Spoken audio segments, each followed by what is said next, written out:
Saludos a todos y gracias por visitar mi canal. En este mes de mayo del año 2025 se cumplen 1700 años de uno de los concilios más importantes en toda la historia de la Iglesia, el llamado Concilio de Nicea. Un concilio que, en definitiva, independientemente de la forma en cómo se interprete, marcó un antes y un después en la historia de la Iglesia.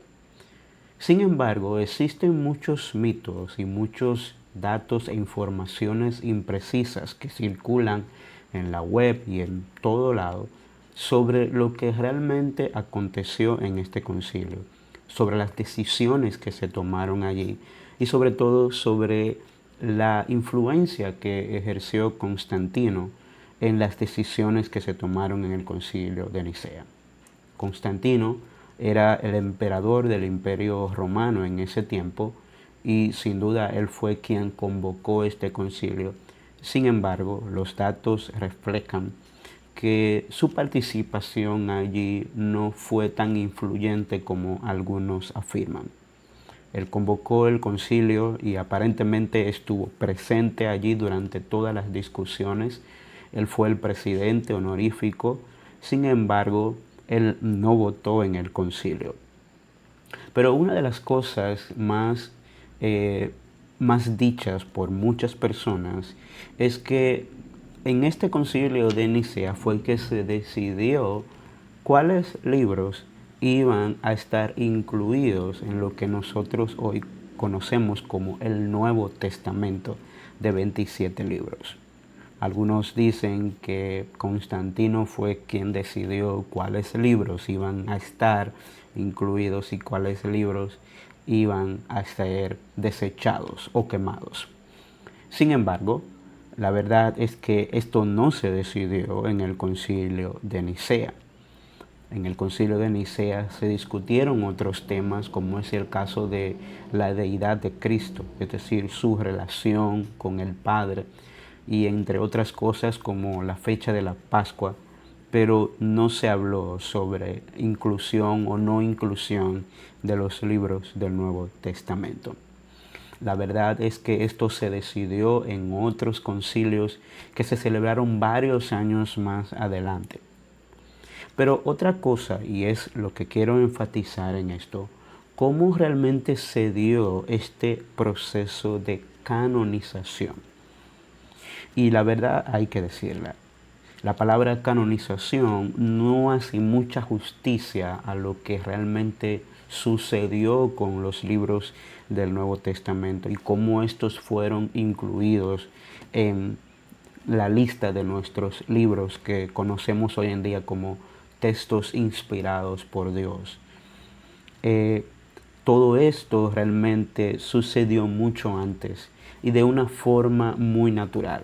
De manera que el término que quizás así haría más justicia a lo que realmente sucedió con estos libros es que estos libros fueron recibidos de forma muy natural durante muchos años de la Iglesia antes de que Constantino declarara el cristianismo como religión oficial del Imperio Romano. Todo esto comenzó desde la época de Jesús mismo y de los apóstoles, quienes testificaron y dieron evidencias claras de cuáles eran los libros que sí tenían autoridad para dirigir la vida de la Iglesia. Hay varios testimonios de esto, de que estos libros estaban circulando y eran ampliamente reconocidos y recibidos por la Iglesia mucho antes de la llegada de Constantino y del inicio de su gobierno imperial en Roma. Y de esto es que quiero hablarte un poco. ¿Cómo se dio este proceso? ¿Cómo es que estos libros llegaron a tener la autoridad que gozan hasta el día de hoy por encima de otros que fueron desechados?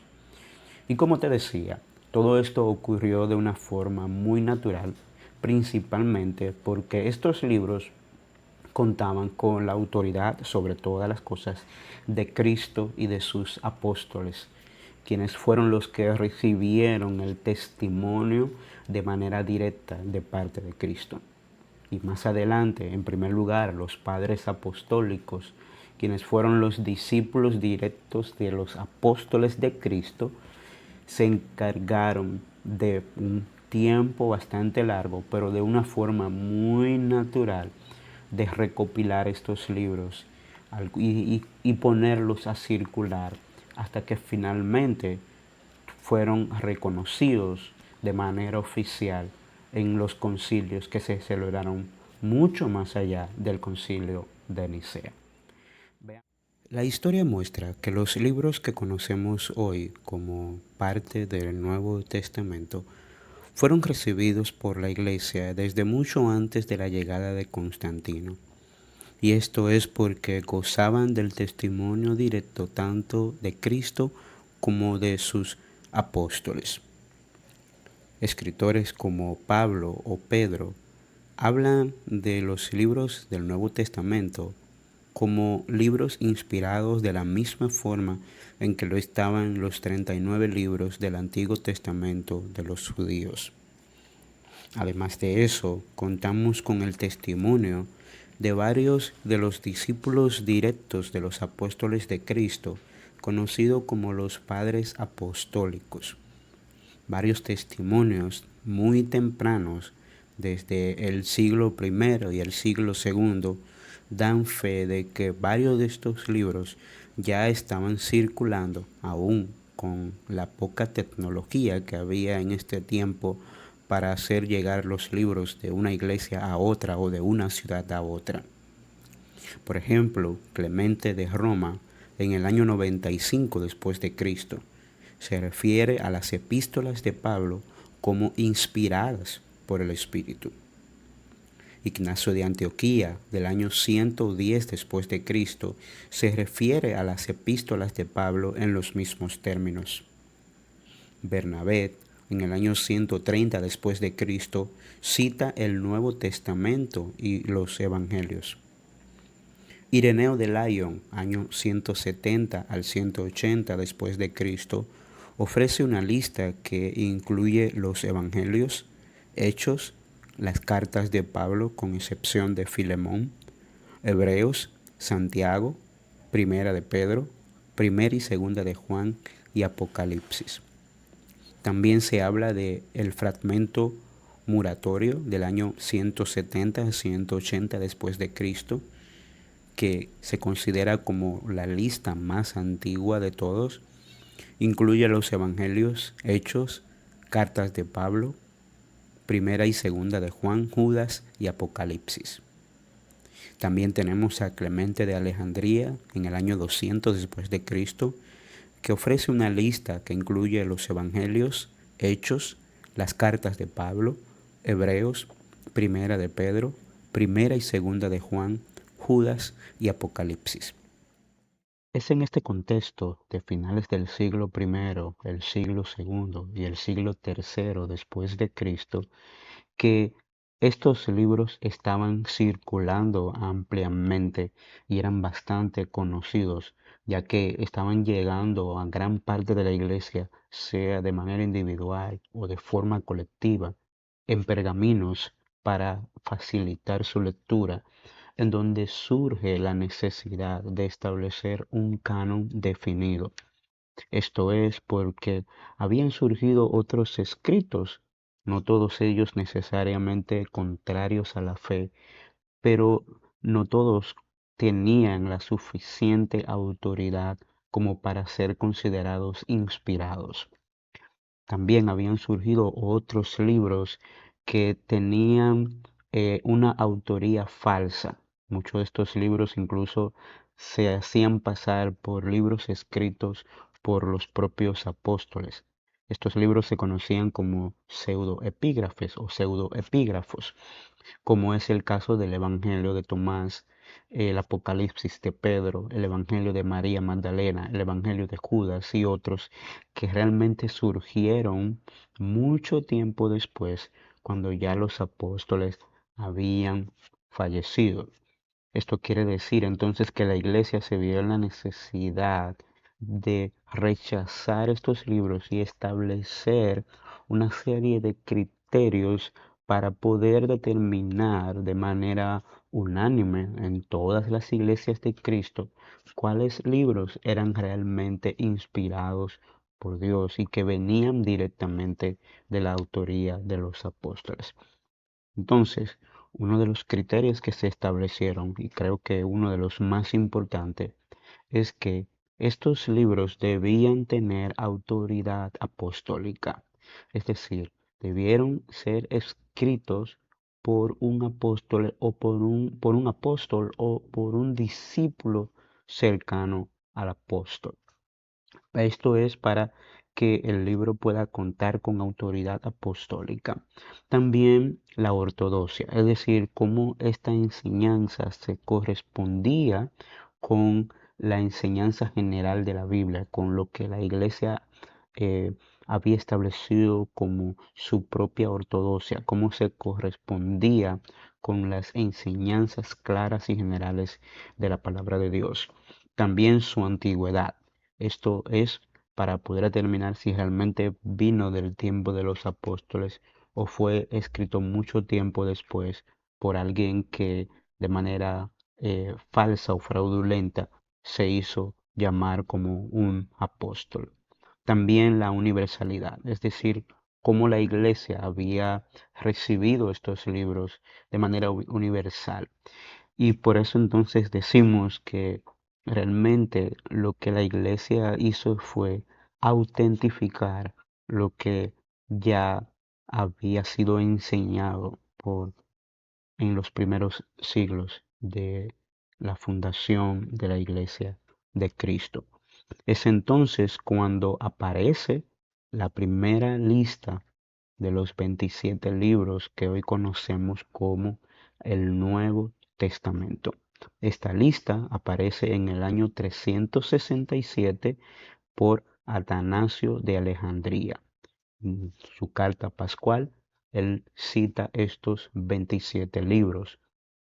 Todavía para esta fecha no se había celebrado ningún eh, concilio para establecer esto. Pero ya estos libros estaban circulando, como había dicho, desde finales del siglo primero. Luego entonces estos libros fueron confirmados, ¿verdad? En varios concilios o sínodos. El primero fue el sínodo de Hipona, celebrado en el año 393 después de Cristo, y en los dos sínodos de Cartago en el año 397 y 419 después de Cristo. De manera que está ampliamente establecido, históricamente comprobable, que estos libros ya eran aceptados universalmente por la Iglesia, porque estos libros tenían la autoridad apostólica. Estos libros contenían la enseñanza general de la Iglesia y de la palabra de Dios, ampliamente aceptada por todos ellos. Estos libros contaban con autenticidad y con la antigüedad suficiente para ser entonces aceptados. Los demás fueron rechazados no por capricho de un emperador, como algunos han querido decir, o por el capricho de la Iglesia de Roma, sino porque sencillamente no cumplían con estos criterios. Finalmente, quiero recomendar dos recursos valiosísimos si estás interesado en leer más, indagar más sobre cómo fue el proceso de canonización o de recibimiento de la palabra de Dios como la conocemos hoy.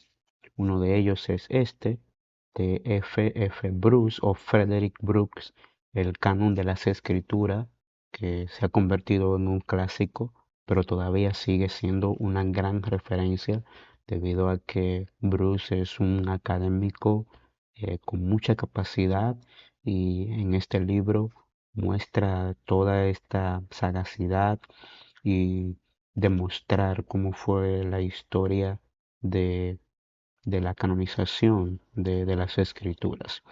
También el canon del Nuevo Testamento de Michael Kruger, también una obra excelentísima.